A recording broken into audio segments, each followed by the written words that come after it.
ကဘာကျော်အဆိုတော်ဖြစ်ဖို့ကိုယ့်ရဲ့မျိုးရိုးနာမည်ကိုတောင်ဆွန့်လွတ်ခဲ့ရတယ်ဆိုရင်တင်ယုံမလားလူတွေရဲ့ပေါင်ခတ်ထားတဲ့အကြည့်တွေအောက်မှာမင်းဘယ်တော့မှအောင်မြင်မှာမဟုတ်ဘူးပါလို့အပြောခံခဲ့ရတဲ့လူငယ်တယောက်ရဲ့အကြောင်းကိုပြောပြပေးပါမယ်1985ခုနှစ်မှာမွေးဖွားခဲ့တဲ့သူ့ရဲ့နာမည်ရင်းကပီတာဟာနန်ဒက်စ်ဖီရိုဟန်နန်ဒက်စ်ပါသူအသက်နှစ်သားမှာကိုလုံးတောင်လေးနဲ့မို့သူ့အဖေကနာမည်ကြီးနဘန်းသမားတစ်ယောက်ကိုအစွဲပြုပြီးဘရူနိုလို့ချစ်စနိုးခေါ်ခဲ့တာပါဂီတမိသားစုကဆင်းသက်လာတာမို့အသက်လေးနှစ်သားမှာတင်စင်ပေါ်တက်ပြီးအဆိုတော်ကြီး Elvis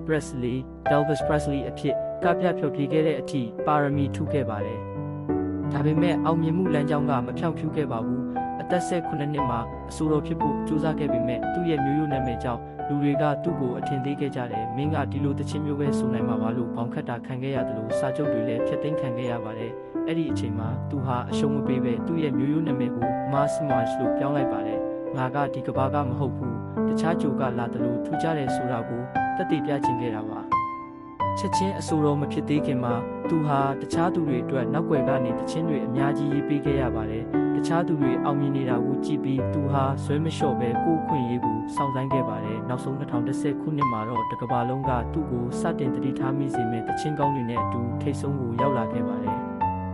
ဒီနေ့မှာတော့သူဟာစူပေါင်းများစွာကိုသိမ့်ပိုက်ထားနိုင်တဲ့ဂီတဂရိတစ်ပါးဖြစ်နေပါပြီဘရူနိုမားစီရဲ့ဘဝကနေတင်ယူစရာရှိနေပါတယ်